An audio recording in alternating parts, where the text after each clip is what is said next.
Welcome back to the channel, everybody. It's a blast from the past, episode number 2.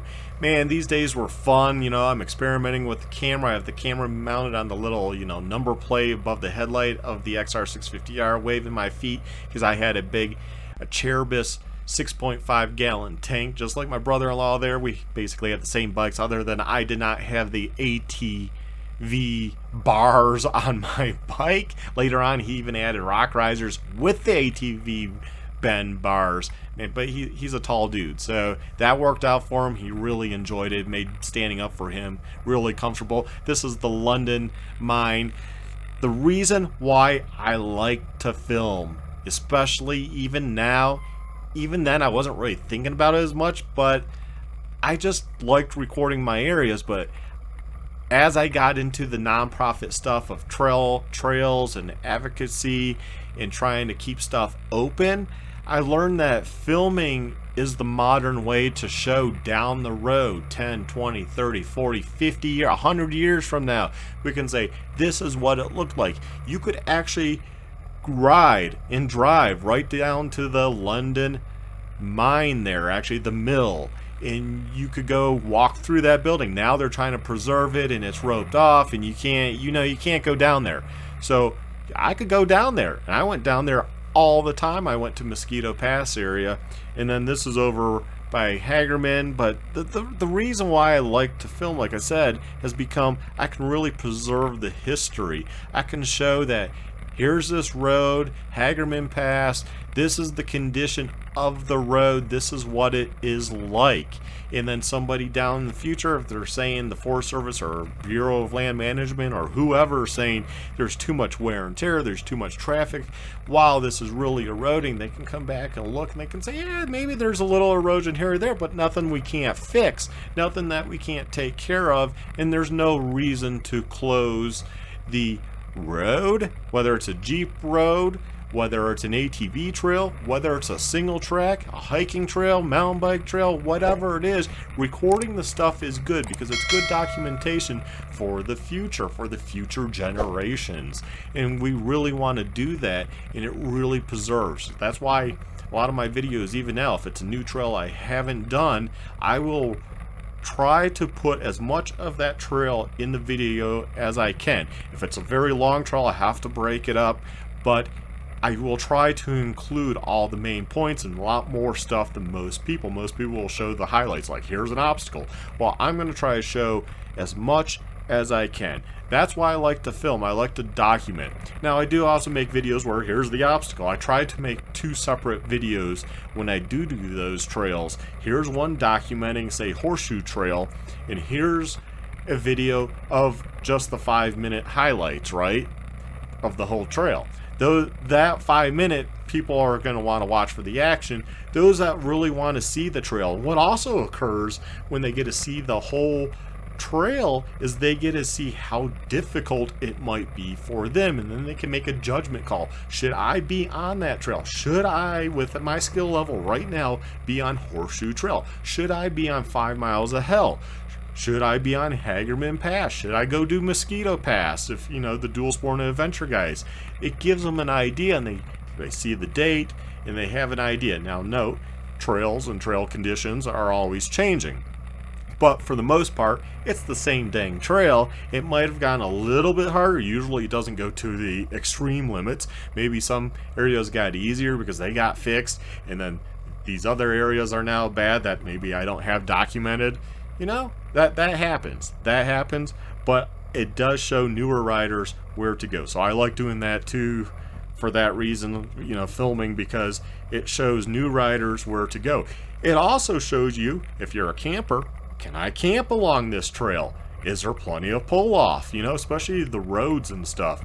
Can I park over here? What can I do? What does it look like? Does it look like I can get my Class C back here? Or is this a tenting area? You know, and you can make those calls before you go out there, so it helps everybody out. And I really like helping people out. I try to do my part in the world by actually helping people. Might be hard to believe sometimes because I can be critical of things, but I do really enjoy helping people, and I probably go out of my way too often to help somebody, and I've gotten burned many times doing that. But I do enjoy giving and just helping. I don't know, there's something from it that I enjoy.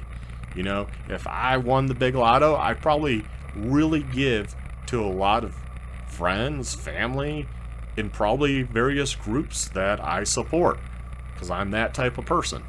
Let's talk about what I film with. Nowadays I film with an Osmo Action 3 action camera, because I just got tired of the GoPros. I was filming with a GoPro Hero 8 Black Edition. Before that I owned a Hero 5 Black, and then I owned a Hero 2, which is what you're watching, Black Edition. So I had GoPros for my cameras when I got into, you know, doing this. And, you know, I kind of played around with those other videos. If you saw the other blast from the past, that was, you know, playing with some point and shoots and what have you, really just trying it out, trying to figure why would I use an action camera. Well, I use a Osmo Action 3 now. I really love it. I like the stability. I don't care if a camera can film 8K.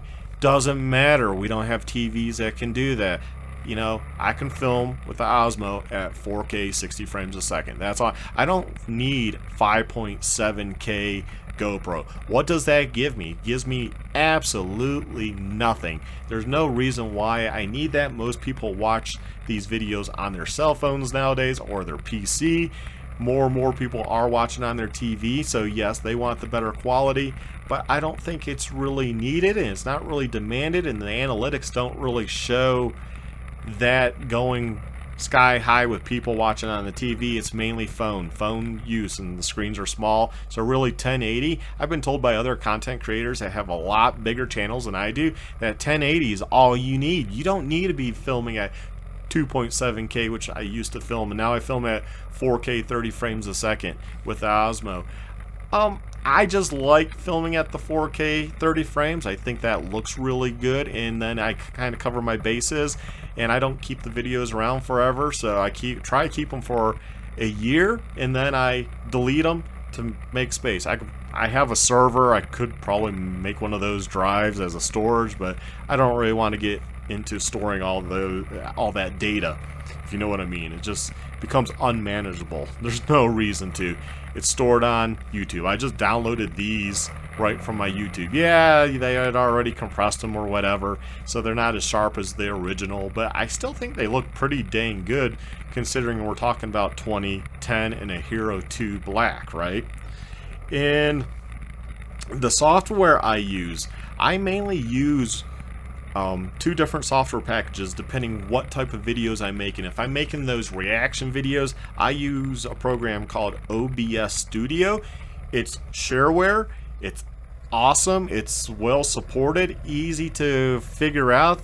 There's plenty of YouTube videos to watch, creators that walk you through steps if you need to figure it out, and you could probably use it a lot better than I do, but that's how I do the reaction videos. But for the editing, for GoPro stuff or the action camera stuff, I actually use nowadays, I use DaVinci Resolve. I use the free edition. I haven't paid the $295. I think it's a lifetime license. I just haven't taken that dive. I don't know if it would give me much more. Supposedly it opens up more of your GPU processing and this and that.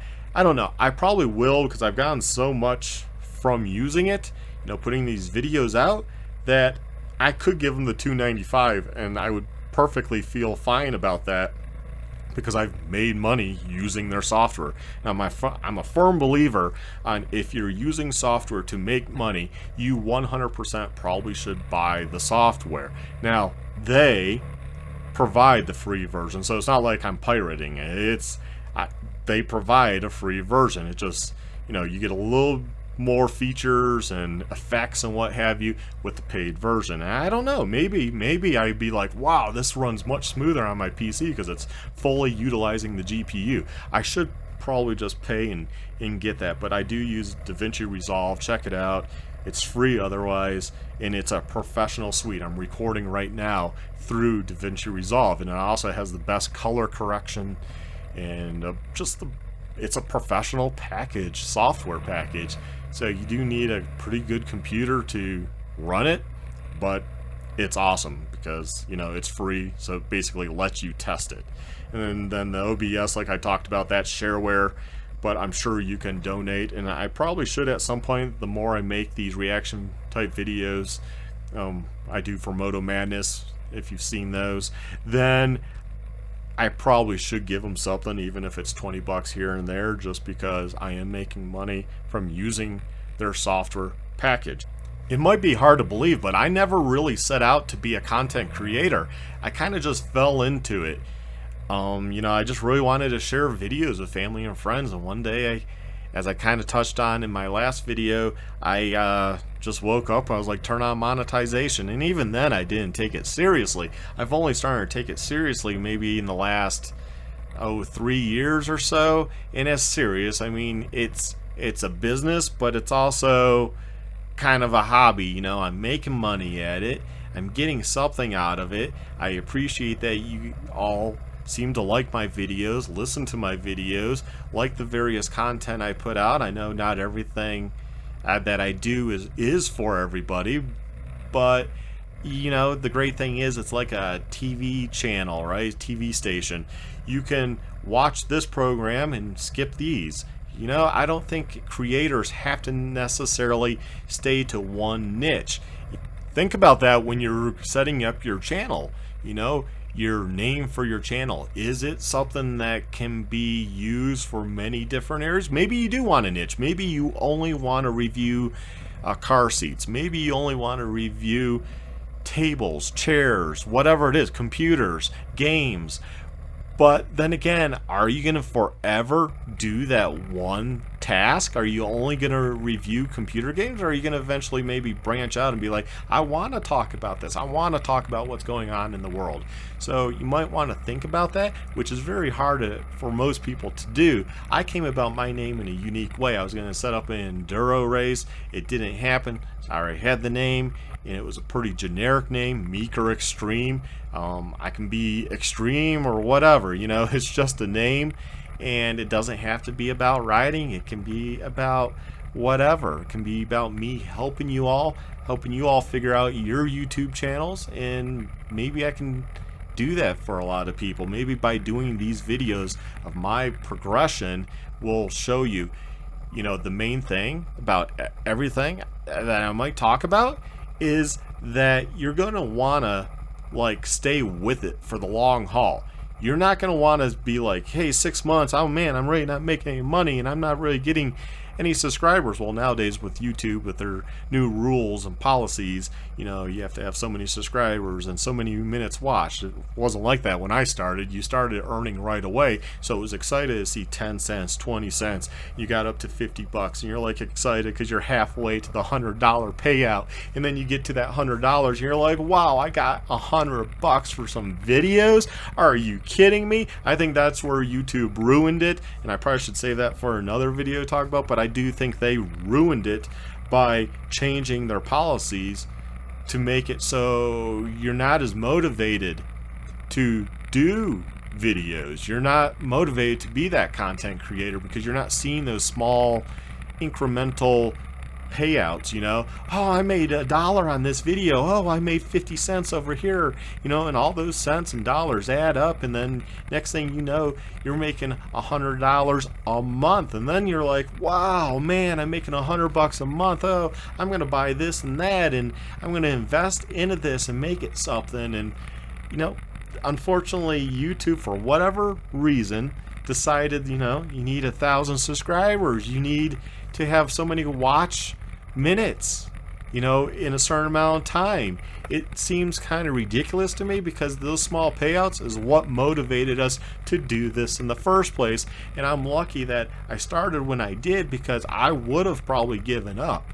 Those little things drove me to continue to do it. Now, I'm not making money where I can be like, hey, I'm the sole bread earner in the house. Or even if, man, if I didn't have my wife, there's no way I would have stuck with this, because it's been a slow process for me, because maybe I haven't taken it as serious as somebody that has to dive into it. Either they're doing it or they're not, you know?